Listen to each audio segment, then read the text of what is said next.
Welcome, everybody. I'm Kim Quillen. I am the outgoing president of SABU, and it is my pleasure to call this meeting to order. Welcome. We are so glad that you could join us. During this fairly brief meeting, we are going to be giving a high-level overview and an update on SABU and where the organization is heading. You're going to be hearing from our executive director, Kathleen Graham, who will be reviewing our finances. You're also going to meet the incoming president of SABU, Caleb Silver. And we are going to be welcoming 2 new board members and installing the new officers of SABU. I thought I'd get started by just going over a few highlights of the past year. One of the things that I am particularly proud of is the work that SABU's Diversity Committee has done. This is a very important area for SABU, and this committee is really working to help the industry deal with one of its most pressing issues. The group was formed in the past year, and they've been working on various ways of building a more diverse pipeline of up-and-coming business journalists. They launched a mentorship program for college students of color who are interested in careers in business journalism. And they've held webinars for college students considering those careers. So they've got a number of other initiatives and ideas underway. This is a very hands-on and active group, and I think you'll see a lot more from them and from SABU on this front in the year ahead. And that's something that we are very excited about and feel quite passionate about. I will also point out that in the last year, SABU launched a new educators committee. And that group is working to deepen the organization's ties to college journalism programs. This group conducted webinars for college students as well, and they're working on podcasts that can be used to support university journalism curricula. This committee's work is yet another way that SABU is trying to deepen the bench and build interest in the field and bring more promising up-and-coming journalists in. We're also really excited about the new Shanna program, which launched last year. This is a fellowship program for mid-career female journalists. And the program has done a terrific job of engaging and supporting the participating fellows and helping elevate their careers and raise the trajectory that they're on. So we're excited about that. We held 2 very successful virtual conferences. We're beginning to plan another one in the fall. Among other things, we'll be announcing the winner of SABU's Distinguished Achievement Award at that conference. So that's something to look forward to. And last but not least, SABU's training committee, hardworking group. They have produced 8 training sessions over the past year. There's another one on tap next week, so there's time to sign up for that. These are free desk-side training sessions that are designed for reporters and editors and helping those people grow and learn. It's important to remember that these programs are designed by and for journalists. So we have a lot to be proud of as an organization, and there is plenty more to come in the next 12 months. I will check in with Kathleen. Kathleen, are there any questions?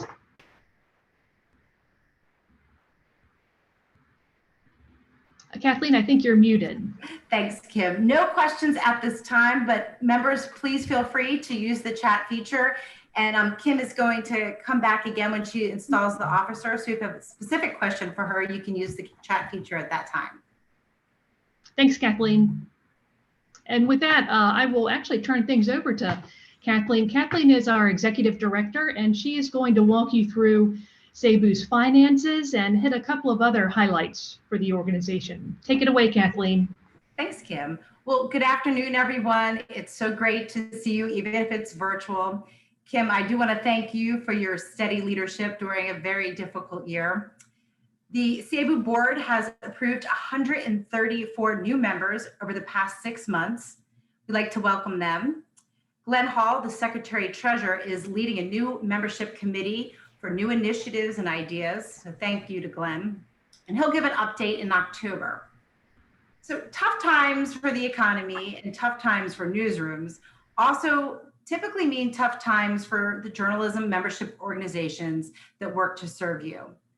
The good news on the Cebu front is that we ended 2020 in the black with a surplus, and we'll use that surplus towards sustainability efforts. We didn't need to touch our reserves. We didn't have to lay anyone off, and nor did we have to furlough any staff. When negotiating all Cebu contracts, I add a force majeure clause that does include pandemics and other disasters. And I did so with the Toronto contract for our spring conference. And this meant that we didn't have to pay any penalties upon canceling, nor are we on the hook to return to the city using those vendors. This really helped our bottom line last year. And it also gives us the freedom to host the conference where it works best for our members post-pandemic. Last year, we took advantage of the COVID-19 relief efforts offered through the CARES Act. Cebu received two $40,000 PPP loans, one in 2020 that's already been forgiven, and we received a second one this year that we expect will be forgiven as well. We also secured a $4,000 EIDL grant that does not need to be paid back. Lastly, we received a $150,000 EIDL loan. Cebu will start paying interest on that loan now to avoid compounding, and the payments on the principal don't begin until November of 2022. The loan has a 30-year term and an interest rate of 2.75%. And the discussions are ongoing with the Executive Committee and the Finance Committee on how to best use that loan towards sustainability and staffing efforts to better serve you. Following GAAP accounting for nonprofits, this loan is in our budget, but not in the budget of 2022. So it's counted differently. And so I mentioned earlier that we had a surplus. That surplus did not come from this $150,000 EIDL loan. We'll continue to review the stimulus efforts being offered and see if Cebu qualifies for more options moving forward. Cebu is a nonprofit 501c3 organization, and you can make a tax-deductible donation in support of the First Amendment, women in business journalism, newsroom diversity, the next generation of business journalists, on our website at cebu.org. I hope to see all of you virtually at our October 12th through the 14th conference. If you're sick of meeting on Zoom, we're going to do some local meetups so you can connect, network, have a drink, but we want to make sure that we're safe this year. And we've polled many members, and virtual seems to be the best option for us. I'd like to congratulate our new officers and our incoming board. And I'm going to pause here, Kim, to see if there are any questions about the finances or membership in the chat. We don't have any questions. I see a couple of shout outs and they're worth mentioning, so I will go ahead and air them. Thank you to the First Amendment Committee members. That is a hardworking group as well. We are very fortunate at Cebu to have a lot of great committees, and that is one of them. So they do deserve a shout out. I see a comment about it's great news that Cebu didn't have to touch reserves or furlough employees, and that's another good point. So, but I don't see any other questions. So great, thanks. Well, then I'm going to turn it back to you to install our new officers and new board members. Okay, thank you, Kathleen, and on behalf of Cebu and the board and the membership, I just wanted to say thank you to Kathleen, who has been with us for a number of years now and does an excellent job. I mean, she did a wonderful job in the past year, which was a particularly difficult period. And it's a real testament to her that we are where we're at now financially. So thank you very much to Kathleen for your ongoing work for Cebu. And I will also say thank you to Tess McLaughlin and Renee McGivern, who also work in support of Cebu. We very much rely on all three of you, so thank you. So now on to the introduction and installation of new board members and officers. It's kind of an exciting moment. Cebu has elected 2 new board members. Romaine Bostic is news anchor with Bloomberg Television. He anchors Bloomberg's flagship afternoon program, Bloomberg Markets, The Close. And we are so glad to have him joining the board. Congratulations, Romaine, welcome. P.S. Sarkar is a business news editor at the Associated Press. She oversees coverage of retail, hospitality, and travel, as well as workplace diversity.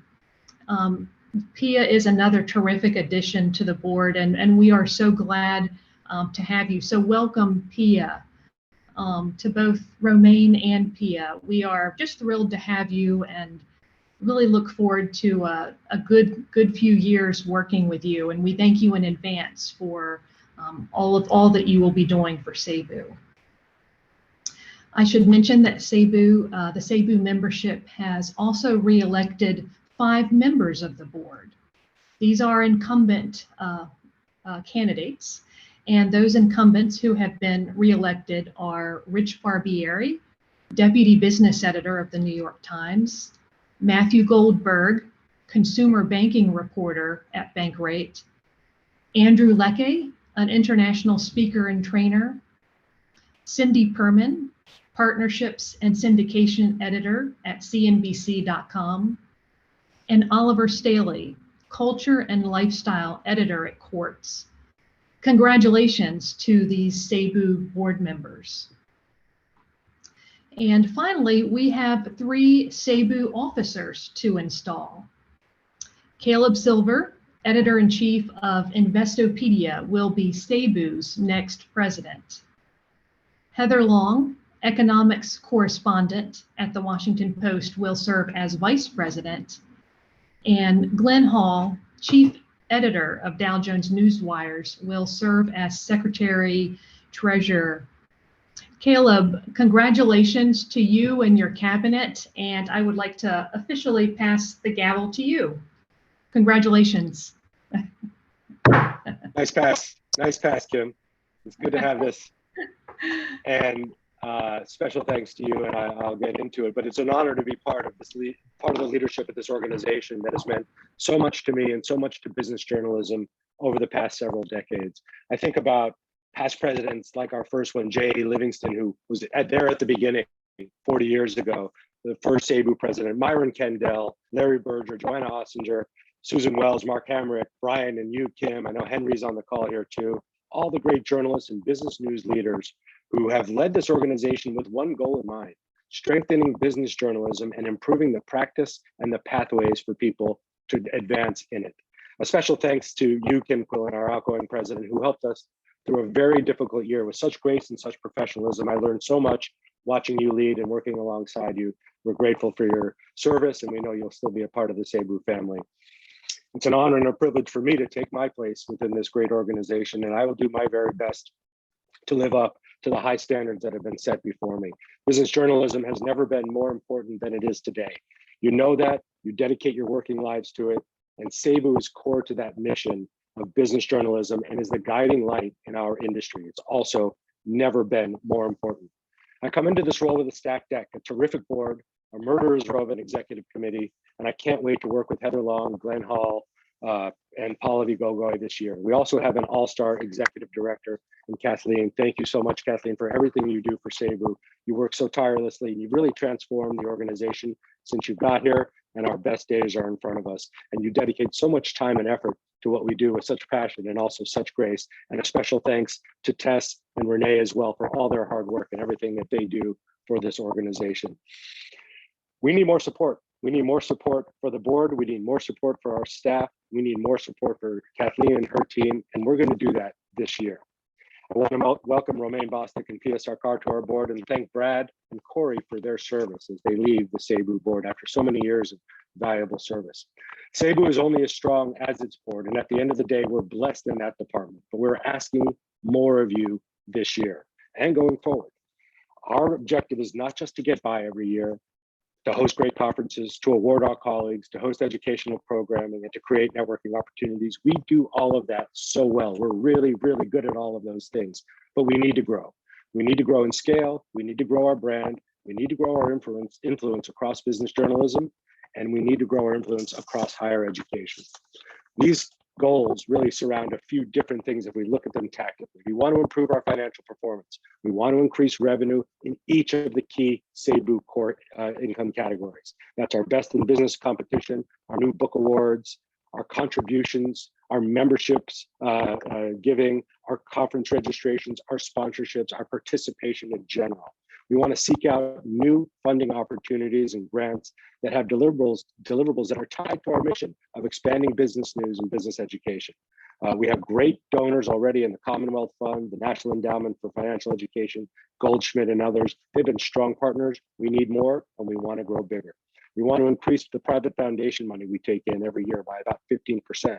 We want to grow our membership. We need to grow our membership. We get attrition every year. We want to make it robust. We want to make it essential. So our goal is to increase our membership by 15% this year and going forward. That's new members, that's existing members that work with colleagues that haven't joined yet, that's associate members, universities, PR agencies, custom content teams potentially, and more importantly than any of this is to increase the diversity among our membership. So we're really reaching people, the right communities with the right voice. These are ambitious goals, but they reflect where this executive committee is committed to going. We don't want to just get by. We don't want to continue to fight for members and to hold our numbers steady every year. We want and we need to be essential to the journalism community and the industry. We need to grow in order to do more of that. This is not growth for the sake of growth. This is growth for the sake of strengthening and expanding our mission. That mission, to advance business journalism, create opportunities for business journalists, diversify our industry so we're hearing from all voices in all communities, and continue to be that beacon of light, that beacon of education, support, and community that business journalists need to prosper in our industry. The mission is now not just for the executive committee, and it's not just for the board, it's for all of you. You're members of this organization for a reason, right? It's all of our mission. You didn't join SABU just to win business news awards and the best in business. I know some of you have. You joined because you're passionate about business journalism and you want to see it thrive. This is our time. This is our mission at SABU. And this is my commitment to you as the president this year. Thank you for all of your memberships and your participation and for believing in us and becoming and being members of SABU. We're off to great things, so let's go. Thank you, Caleb. I do not see any questions in the chat for you.